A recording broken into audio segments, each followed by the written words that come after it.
Hello everyone, welcome back to 3 News Now. I'm Stephanie Haney and today is Thursday, November 4th. Thank you for being here for the top stories from WKYC.com and our WKYC app. We start off with an alarming update from our 3 News investigative team. A former priest in Strongsville is now up for sentencing, but we're now learning the details of exactly what he pleaded guilty to doing, and federal prosecutors are asking a judge to sentence him to at least 40 years in prison. Former Reverend Robert McWilliams, who is 41 years old, pleaded guilty to 8 counts involving exploitation of children and pornography in July.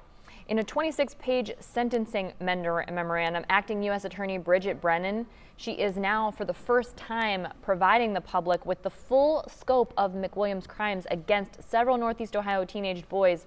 These are people that he was entrusted to take care of, entrusted to counsel. What occurred, according to that sentencing memorandum, is that he took confessions of the teenage boys, something particular to that faith, and then used the things that they told him, used embarrassing moments, used confessions of sins to extort sexually explicit photos from these teenage boys.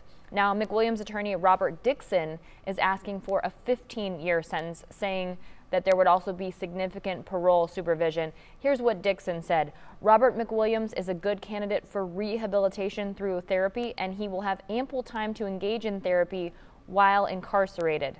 The sentencing is set for next Tuesday before Judge Sarah Leoy. We will keep you updated as we learn what sentencing is handed out at that time. Now today, Cleveland Police Chief Calvin Williams announced his resignation during an awards ceremony. Now the resignation, not a surprise, but the timing of it, a bit of a surprise. He announced it quickly during a ceremony at Public Hall, and here's what he said. He said, "This is my last official act. I'm going to miss you guys." He added that he told retiring Cleveland Mayor Frank Jackson earlier this year, quote, "If you are not running, I'm out the door with you." Now it's unclear when exactly he's resigning, but he did say that his appearance today was his last official act. Williams has been the chief of police here in Cleveland since 2014. He did retire in 2018, but he was rehired that same year. Again, not a surprise, though, because both of the candidates who ran to replace Cleveland Mayor Frank Jackson had said that they would not be keeping him on as chief of the police. Cleveland Mayor-elect Justin Bibb, who did win in the election on Tuesday, made it clear throughout his campaign that he intended to bring new leadership to the Cleveland Division of Police. Most recently, Bibb told our Mark Namick on Wednesday that he would be looking both internally and externally for Williams' replacement, saying that he believes there's a lot of talent in the police department here in Northeast Ohio. Now, here is something that I think is very cool and something that I wish I would have had when I was in high school. Now, financial literacy programs will be mandatory for Ohio high school students. Now, it won't be right away, but it will happen very soon. This is a new Ohio law that was recently signed by Governor Mike DeWine last week, so it will require students to get financial literacy instruction as part of their high school graduation requirements. This is such a good idea. This is stuff that, quite frankly, we just didn't learn when I was in high school. So as part of this program, students will be expected to learn about taxes, loans, interest rates, credit, and many of the necessary things that will just help people have a healthy financial life, get that leg up, have that information so they don't get themselves into financial messes. Students who start the 9th grade for the first time on or after July 1st, 2022, so we're looking about 8 months, 9 months out from now, they'll be required to complete the financial literacy course. You will require 60 hours of instruction. That's described as a half credit by the Ohio Department of Education. Schools will have some leeway about how they can provide that instruction, whether it will be some sort of separate course or whether it will be folded into other things. The new requirement, again, will be for students attending public schools. Again, I just can't say enough how great that is.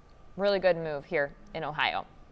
Now, taking a look at the COVID-19 picture, you know, there are a lot of places that are requiring COVID-19 vaccinations of their employees. KaiserPermanente is one of them, and there is a nurse who had previously, up until quite recently, been employed by KaiserPermanente, who is making comments about the religious exemption that is often offered. Now, again, remember, it is legal for your employer to require you to get a vaccination, but there are certain exemptions at the federal level. Those include a religious exemption.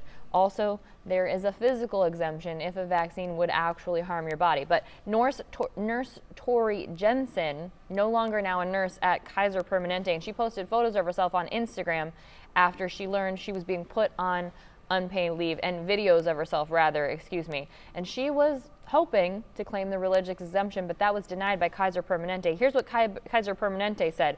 We believe that misusing the religious exemption to avoid vaccination is disrespectful to those with sincere religious beliefs and could violate the ethical standards we expect our employees to meet. So clearly what they were saying here is they do not believe that Jensen was being honest. They believe she was actually being disingenuous with her religious belief claim. Now, Jensen identifies as Christian. That's not something that we typically think of as a religion that as a whole is against vaccination. But Jensen said that she prayed on it. Here's what she said. Given everything and all the pressure received from Kaiser, God said you have a God-given immune system to fight this, and that's good enough for me.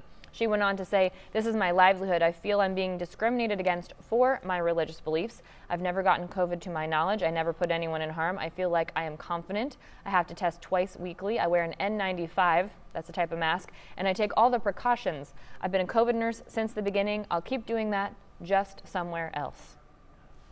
She might have a difficult time doing that in the state of California, which is where she is located. Next, we will give you the latest numbers from the Ohio Department of Health with the COVID-19 picture here in Ohio. The latest number of cases over the last 24 hours, new reported cases, 4,487. The total number of people currently in the hospital, 2,305. Out of those 2,305 people who are currently in the hospital, 675 of them are being treated in an intensive care unit. Now, shifting gears, let's talk about the sports picture here in Cleveland, and what is on a lot of people's minds is Odell Beckham Jr. And part of the drama that's going on between him and the Cleveland Browns is related to a post from his father, Odell Beckham Sr. Now remember, the NFL trade deadline was on Tuesday at 4 p.m. So before that, Odell Beckham Sr. had posted a video of Baker Mayfield missing throws to his son, OBJ, throughout the 2021 season.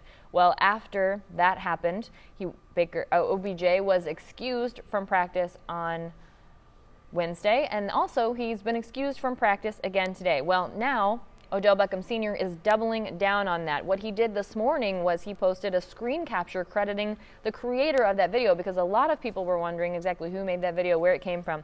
Well, he posted it and he said, shout out to J Daddy Productions on youtube.com for making this video a week ago, which allowed me to find it and post it 3 days after, and he used the hashtag I'm a father first. Now, when asked about it yesterday, Baker Mayfield said he wasn't hurt by it. He was a bit surprised by it, but he did understand that Odell Beckham Sr. wants his son OBJ to do well, and Baker said he wants OBJ to do well too. Will remain to see whether that will happen with the Cleveland Browns. It seems maybe not likely. It seems like OBJ's time with the Cleveland Browns may be coming to an end, but today, John Johnson III says the majority of the Cleveland Browns players would actually welcome OBJ back into the locker room. Again, remember, excused from practice again today. This is ahead of the Cleveland Browns taking on the Cincinnati Bengals on Sunday. Big game in the division. Big game for the Cleveland Browns because they now sit at 4-4 in the division, and the Cincinnati Bengals at 5-3. So what we have here is a pretty important matchup for the ranking in the AFC North for the Cleveland Browns and also for the Cincinnati Bengals. So John Johnson III said today, I feel like the majority of this locker room would love to have him in this building, flat out. What's unclear is if Baker Mayfield is one of those players thinking about OBJ. He was asked if OBJ would return to the team and if he would like that to happen, if he'd be able to trust him. And Baker Mayfield said, in part in response to that he would take anything to have a winning team right now. He said our focus needs to be on winning. Anything like this and stuff that is created on the outside drama-wise takes away from the focus and attention to detail that we need to have, which is exactly the reasons why we have not been able to win. We have not executed well enough to be able to do that.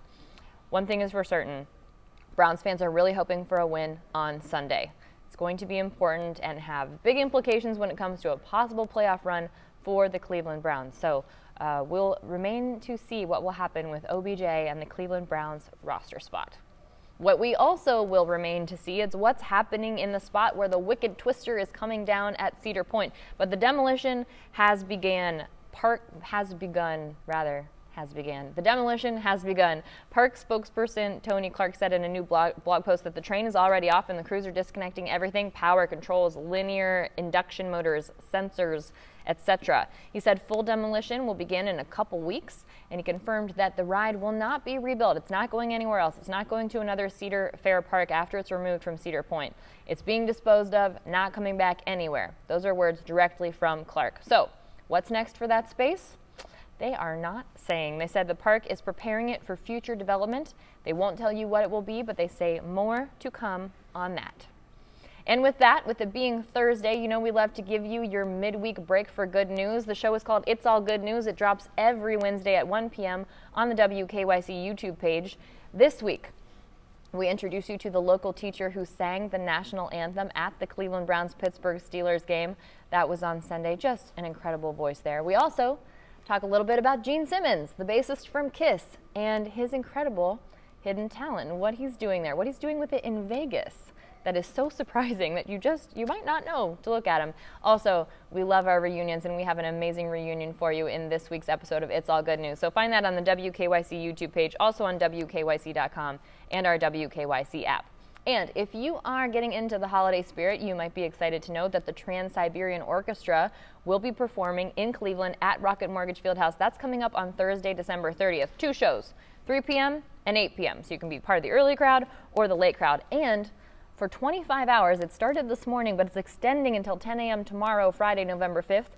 They have $25 tickets available for just 25 hours. Again, that's now through 10 a.m. November 5th. So if you want to get in on that, we have that link at WKYC.com.